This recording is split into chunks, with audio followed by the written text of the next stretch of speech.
para a gente nessa noite? Se você tiver a sua Bíblia aí, olha só esse texto, lá de Gênesis, no capítulo 15. Olha o que diz. Gênesis, no capítulo 15, versículo 1. Diz assim, Gênesis 15, 1, diz assim: depois dessas coisas, o Senhor falou a Abraão numa visão. O que o Senhor falou? Não tenha medo, Abraão, não temas. Eu sou o seu escudo e grande será a sua recompensa. Mas Abraão perguntou: ó soberano Senhor, que me darás se continuo sem filhos e o herdeiro do que possuo é Eliezer, o de Damasco? E acrescentou: tu não me deste filho algum, um servo da minha casa será o meu herdeiro. Então o Senhor deu-lhe a seguinte resposta: seu herdeiro não será esse, um filho gerado por você mesmo será o seu herdeiro. E levando para fora da tenda, disse-lhe: olhe para o céu e conte as estrelas, se é que pode contá-las. E prosseguiu: assim será a sua descendência. Versículo 6, o que é que diz lá, queridos? Abraão creu no Senhor, e isso lhe foi acreditado como justiça. E disse-lhe ainda: eu sou o Senhor, que o tirei de Ur dos caldeus, para dar-lhe esta terra como herança. E depois, versículo 9 diz: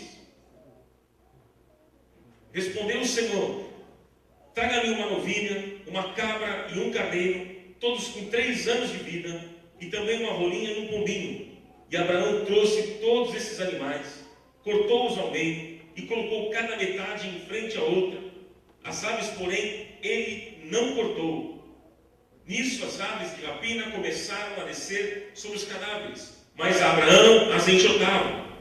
E ao pôr do sol, Abraão foi tomado de sono profundo, e eis que vieram sobre ele trevas densas e apavorantes. Então o Senhor lhe disse: saiba que os seus descendentes serão estrangeiros numa terra que não lhe pertencerá, onde também serão escravizados e oprimidos por 400 anos. Mas eu castigarei a nação a quem servirão como escravos, e depois de tudo sairão com muitos bens. Você, porém, irá em paz aos seus antepassados e será sepultado em boa velhice. Na 4ª geração, os seus descendentes voltarão para cá, porque a maldade dos amorreus ainda não atingiu a medida completa. Depois que o sol se pôs e veio a escuridão, eis que um fogareiro esfumaçante, como uma tocha acesa, passou por entre os pedaços de animais. E versículo 18, o que é que diz lá? Naquele dia o Senhor fez um concerto com Abraão. Até aqui. Amém, queridos? Amém? Amém. Pai, em nome de Jesus, fala conosco aqui pela Tua Palavra, esses poucos minutos que a gente tem, que a gente possa ouvir a Tua doce voz. Fala conosco. Amém. Amém. Quando eu penso em relação à maturidade, queridos, eu penso na nossa relação com Deus. Porque quanto mais eu conheço Deus, quanto mais eu me relaciono com Deus, mais maduro eu me torno. Sim ou não? Há um aspecto da maturidade que não tem a ver com idade. Há um aspecto que não tem a ver com idade, que tem a ver com relacionamento com Deus, com experiência com Deus. Quanto mais experiência eu tenho com Deus, mais maduro eu me torno. É por isso que existe algo interessante dentro da igreja. Existem pessoas que às vezes têm 40, 50 anos de idade e são infantis. Você conhece gente assim? Crente gugu dadá, crente chupetinho, só dá chupeta pro nenê, melindroso, não cresceu. Por que não cresceu? Falta experiência com a palavra de Deus. Porque quanto mais experiência que eu tenho com a palavra, mais maduro eu me torno. Aleluia. Quantos querem crescer aqui neste ano? E amadurecer? Esse é o desafio aqui para a igreja de vocês neste ano. E esse texto aqui fala um pouco sobre isso. Queria deixar algumas coisas interessantes, porque aqui fala sobre a gente aprender a se relacionar com Deus. Esse texto fala sobre isso. A gente aprender a se relacionar. Se você quiser ser mais maduro, meu irmão, você precisa aprender a se relacionar com Deus, porque é através da relação com Ele que você vai ser mais maduro. Amém? Agora, eu fico pensando o seguinte, que uma das maiores virtudes da vida é a capacidade que a gente tem de se relacionar com as pessoas. Essa é uma das maiores virtudes que a gente tem, pode ter na vida. Capacidade de se relacionar com alguém. Toda relação, todo relacionamento carrega em si um potencial de tensão. Ou seja, o convívio com as pessoas, com os irmãos, com a família, né? Enfim, com as pessoas em geral, com os familiares, o convívio com essas pessoas não é nada simples, não é fácil. E aí eu fico pensando o seguinte, queridos, se a gente tem dificuldade em se relacionar com as pessoas que a gente vê, então você imagina como é que vai ser a nossa relação com Deus a quem a gente não vê. Como é que vai ser essa relação? Nós teremos grandes dificuldades para nos relacionarmos com Deus a quem nós não vemos. É por isso que está cheio de gente, por exemplo, que diz assim: Ronaldo, eu tenho dificuldade em relacionar com alguém, eu não consigo me casar, não consigo namorar, porque eu tenho dificuldade. Tem gente que não consegue se casar, não consegue namorar por muito tempo, porque logo diz isso. Eu tenho dificuldade na minha relação, começa tudo bem, daqui a pouco a casa cai. É a relação humana, são as relações humanas.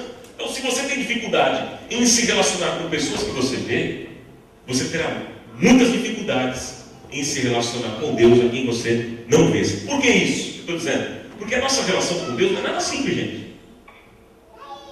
Não pensa que é simples. A nossa relação com Deus, ela é um tanto complicada. Em que sentido? Porque Ele é santo e nós somos pecadores. Você está se relacionando diante de um Deus que é imortal, e você é mortal. Ele é sabedoria e nós somos ignorantes. Não é? Ele é santo, a gente é pecador. Ele é tudo e nós somos nada, nós somos pó. Enfim, nós estamos, queridos, diante do Criador de todo o universo. Nós estamos diante do construtor de todo esse universo. Não é? Agora, o que me chama a atenção é que, apesar de tudo isso, o Senhor se rebaixa até nós, queridos. Ele se rebaixa até nós, nos chama de amigos e deseja se relacionar conosco todos os dias. Quantos querem ser amigos de Deus nesse ano? Deus quer se revelar a você, meu irmão, este ano. 2014 vai ser uma bênção na sua vida. Agora, nesse texto que a gente leu aqui, esse texto, Abraão nos ensina como é que a gente pode se relacionar com Deus.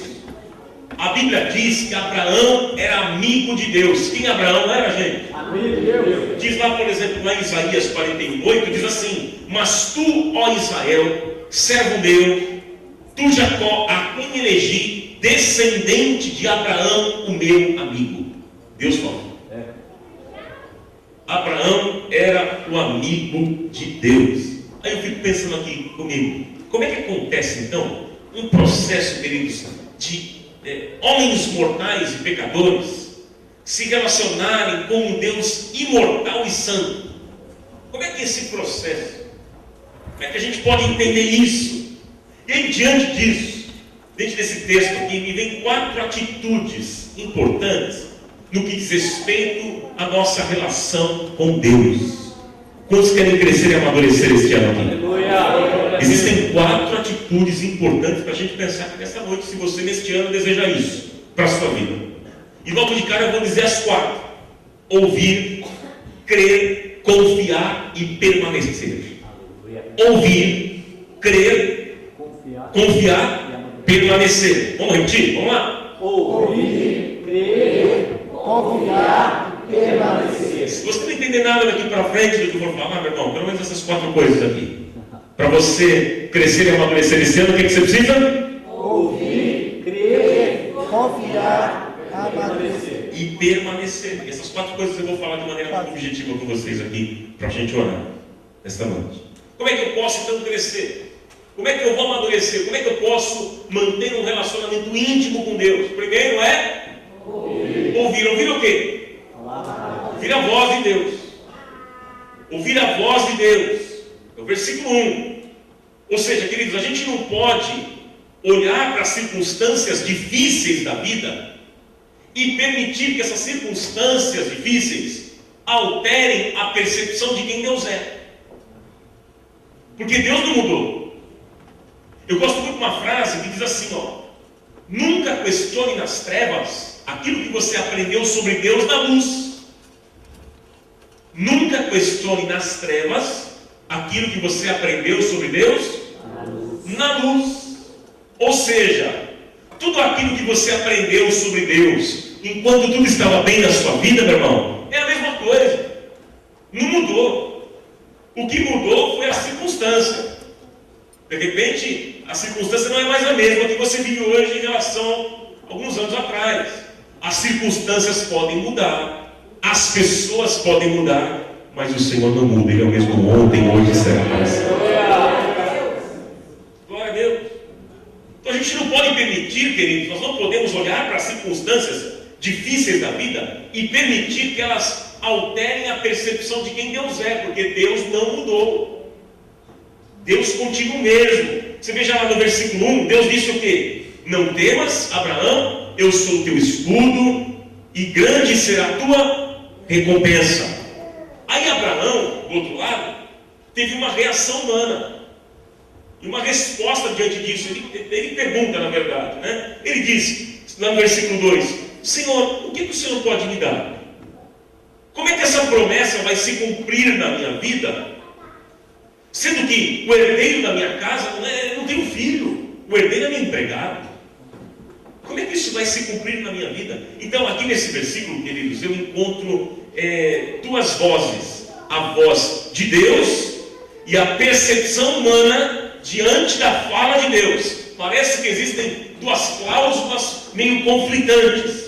E eu pergunto para você aqui nesta noite: com qual voz você irá ficar? Qual voz?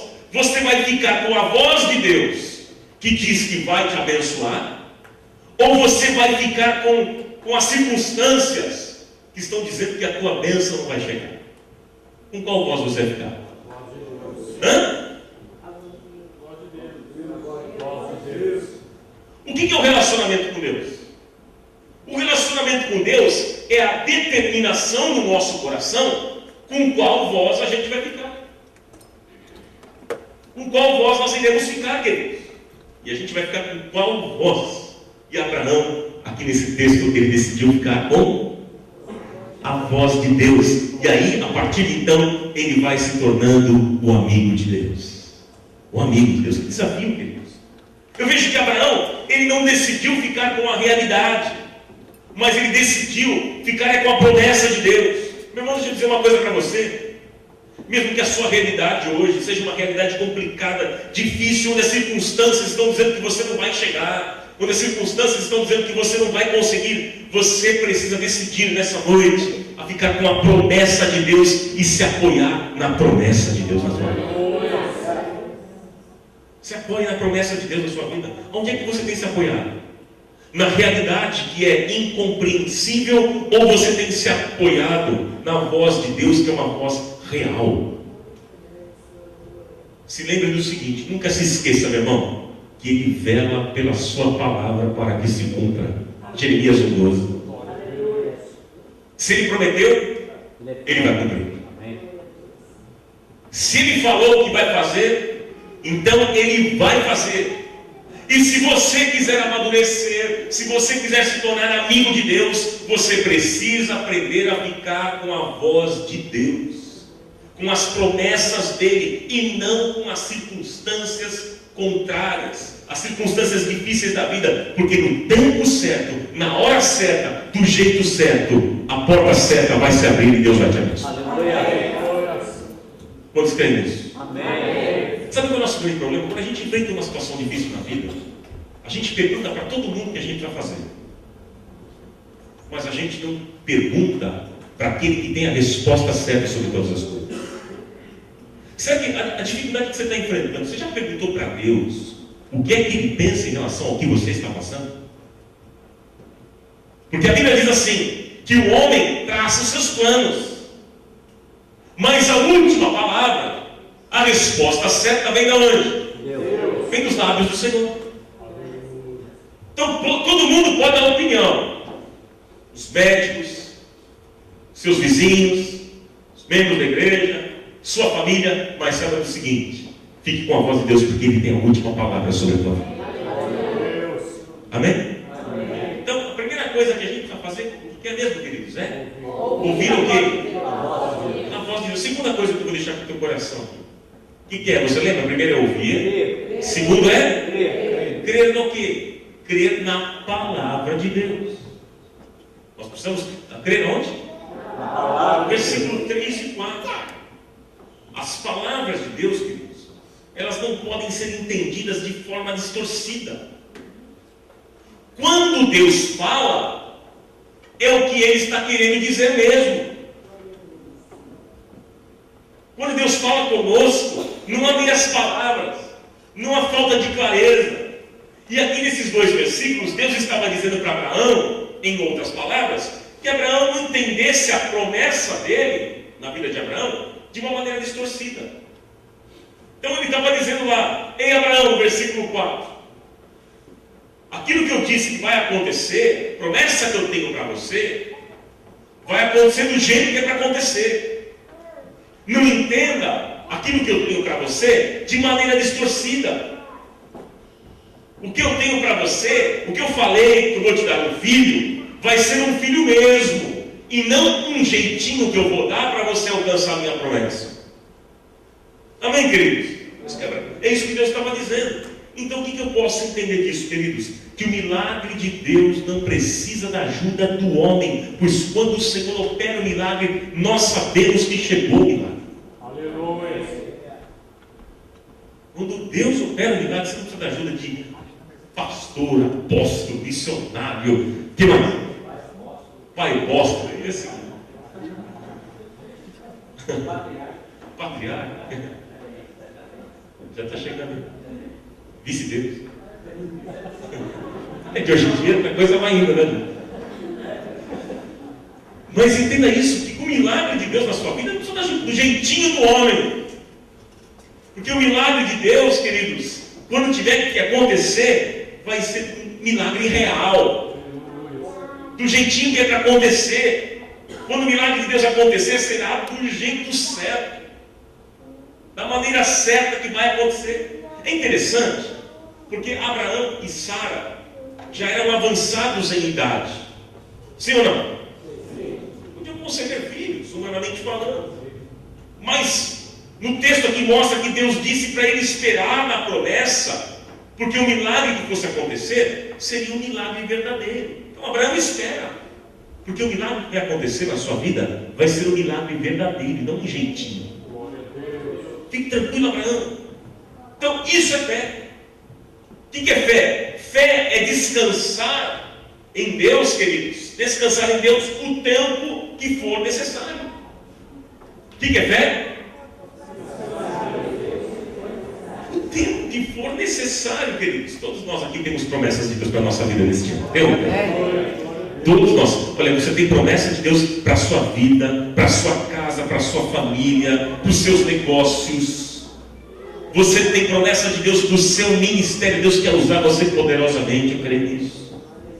Para todas as áreas da sua vida, Deus tem promessas para nós, queridos. E Ele vai cumprir com tudo aquilo que Ele falou. E vai acontecer do jeito que é para acontecer. Não vai precisar de jeitinhos, de ajuda do homem. Porque agindo o Senhor, ninguém poderá impedir. Louvado seja o nome do Senhor. A Bíblia diz que Deus não é homem para que minta.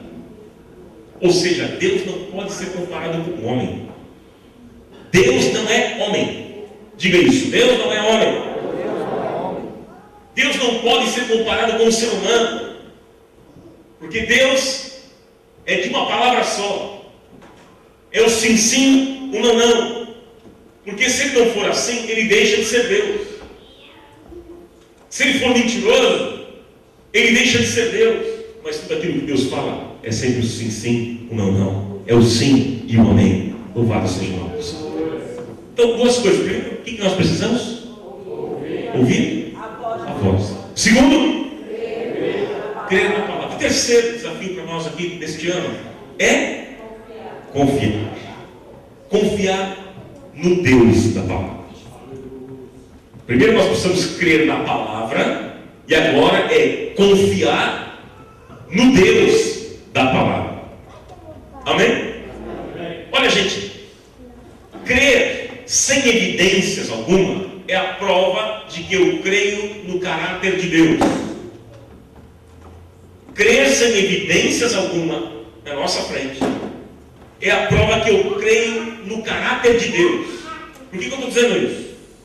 Porque nós, como crentes, a gente tem mania de pedir sinais para Deus.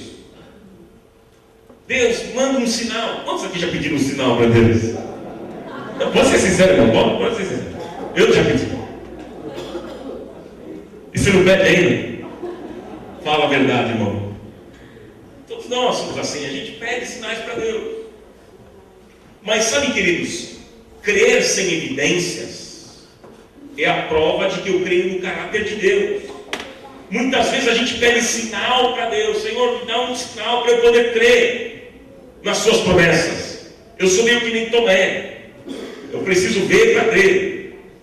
A gente é meio assim. Mas, queridos, crer sem evidências é a prova de que eu creio no caráter de Deus. O que é caráter?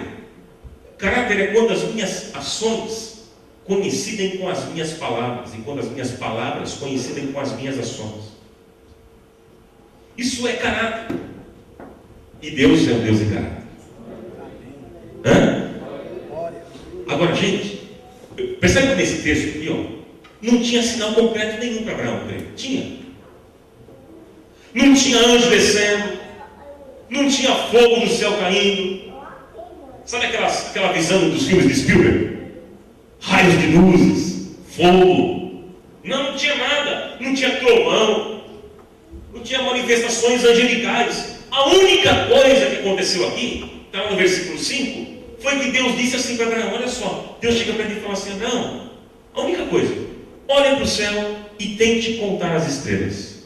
Assim será a tua posteridade numerosa como essas estrelas. Só isso. E aí no versículo 6, o que diz lá? Abraão creu. O que Abraão fez, queridos? Creu. E isso lhe foi imputado como justiça. Glória a Deus. Meu irmão, ele creu, sabe por quê? Porque o caráter de quem prometeu é confiável.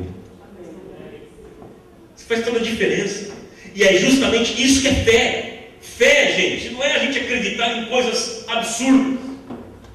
Fé não é a gente acreditar em coisas miraculosas. Mas fé é a gente crer no caráter de quem fala. Fé é a gente crer na consistência de quem afirma. E não da afirmação, mas de quem afirma, queridos. Por isso, meu irmão, nessa noite, olha, você pode apostar a sua vida, o seu futuro, os seus projetos de vida, seus projetos futuros nas mãos de um Deus, queridos, que é extremamente confiável. Ele é extremamente confiável, de um caráter extremamente confiável. E quando você precisar de fé, quando a gente precisa de fé, a gente vai olhar para o caráter de Deus. E aí então, queridos, nós vamos crer nas promessas de Deus para a nossa vida, porque tudo aquilo que a gente for crer deve estar baseado no caráter de Deus. Tudo que você for crer, meu irmão, guarde isso. Você tem que estar baseado no caráter e não em sinais concretos, mas é no caráter de Deus. Se você quiser fé neste ano aqui, Deus, eu quero ter mais fé. Você não precisa rezar mantra. Você não precisa, meu irmão, ficar repetindo frases de efeito o tempo todo. Eu sou vencedor 1, eu sou vencedor 2, eu sou vencedor 3, quem sabe falando 7 vezes. Vai acontecer um milagre. Está cheio de crente assim. Vocês sabem disso. Para você ter fé, meu irmão, você não precisa rezar mantra, repetir frases de efeito o tempo todo. Nada disso. Isso tem a ver com o paganismo. tem nada a ver com pensamento positivo e outras coisas, mas não tem nada a ver com Bíblia. Mas o que nós precisamos, queridos, o que nós precisamos é conhecer o Senhor a cada dia. Conhecendo o Senhor, nós vamos crer nos conteúdos de quem está falando. Conhecendo ao Senhor a cada dia, queridos, porque quanto mais íntimo você for de Deus, mais você vai conhecer o caráter de Deus. E aí a partir daí sim, você terá a convicção de que Ele vai cumprir com tudo aquilo que Ele prometeu na tua vida. Creia nisso em nome de Jesus. E aí quando a gente olhar para as circunstâncias da vida, a nossa fé vai ser uma fé inabalável. Sabe por quê? Porque nós teremos a certeza que Deus está no controle de tudo. Eu fico muito preocupado, sabe com o que, gente? Com um crente que constrói a sua fé em manifestações de culto. Isso é preocupante, gente. Se o culto tiver os milagres, se não tiver cego enxergando, o culto não é bênção. O culto não está com jeito, pastor. Tem gente que constrói a sua fé assim. Isso me preocupa. Porque é construir a sua fé na areia. O vento vai passar e essa casa vai cair. Por isso que a nossa fé precisa ser uma fé consistente, pé no chão. A vida cristã é assim, queridos. Pé no chão. Porque a vida é assim. A realidade do mundo está lá fora. Sim ou não? A realidade não está aqui. Essas 2 horas são maravilhosas para a gente passar, né, mano? Gostoso, a gente canta, a gente louva a Deus, faz uma festa. Aqui nós somos fortes, nós fazemos declarações poderosas. Mas a realidade, depois que termina, quando você volta para casa, quando você vai dar de frente lá na realidade da sua família, do seu emprego, e aí nós precisamos de uma fé consistente para enfrentar essas coisas. É por isso que esse ano, meu irmão, você vai crescer e você vai amadurecer. Para enfrentar essa realidade. Vai construir a sua fé sobre a rocha que é Cristo. Amém, queridos? Ele vai à nossa frente. Sempre vai à nossa frente. E nunca vai nos abandonar. E a partir de então, nós vamos crer que todas as coisas cooperam para o nosso bem. Vamos finalizar esse pensamento para a gente orar, gente? A última coisa, você lembra a primeira? Ouvir? Ouvir o quê? A voz de Deus. Segundo, crer na palavra. Terceiro, confiar no Deus da palavra. E por último, permanecer firmado na aliança de Deus para conosco. Vamos repetir isso? Permanecer firmado. Irmão, nós temos um Deus de pactos. Nós temos um Deus de aliança, de promessa. Independente de quem somos, Deus faz aliança conosco. Nós temos um Deus assim, de alianças. Você vê que lá no versículo 8, Abraão queria saber como é que ele ia tomar posse da promessa que Deus havia feito. No versículo 8. Depois do versículo 9 e 10, o Senhor, através do sacrifício de animais, o Senhor faz uma aliança com Abraão. E lá no versículo 18, que foi o último versículo que a gente leu, diz assim: naquele mesmo dia, o Senhor fez uma aliança com Abraão. Naquele mesmo dia. Então, gente, o nosso Deus é um Deus de pactos. Ele fez pactos com Davi, com Moisés, com Abraão e com Josué e com tantos outros. E assim Deus faz conosco. Diga glória a Deus. Deus permanece fiel, ainda que sejamos infiéis. E Ele nunca nos abandona na estrada da vida, quando a gente se mostra pequeno. É maravilhoso o amor de Deus por nós, queridos. Porque Deus não nos abandona quando a gente se mostra pequeno, quando a gente se mostra fraco. Mas o Senhor continua insistindo conosco. Ele nos ama e Ele tem uma aliança conosco. Ele não vai quebrar essa aliança. Louvado seja o nome do Senhor. Você vê que mais adiante, se você for estudar um pouquinho mais da vida de Abraão, você vê que Abraão pecou contra Deus. Deus fez uma aliança com ele. E ele vai, e ele peca mais para frente, ele mentiu, ele foi medroso, ele não creu, o pai da fé não creu. Não creu. Ele mentiu, ele pecou contra Deus, mas mesmo assim Deus se manteve fiel e renovou a aliança com o Senhor.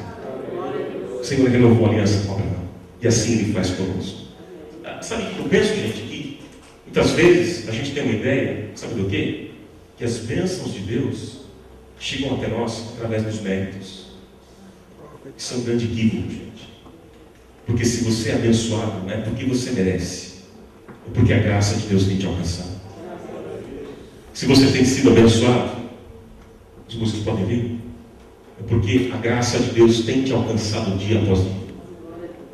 Você não precisa fazer, às vezes eu fico observando os crentes lutando com Deus, fazendo braço de ferro com Deus, exigindo de Deus, determinando para Deus, apontando o dedo na cara de Deus, tendo coragem de dizer assim: dá aquilo que é meu, me dá de volta o que é meu, tendo coragem.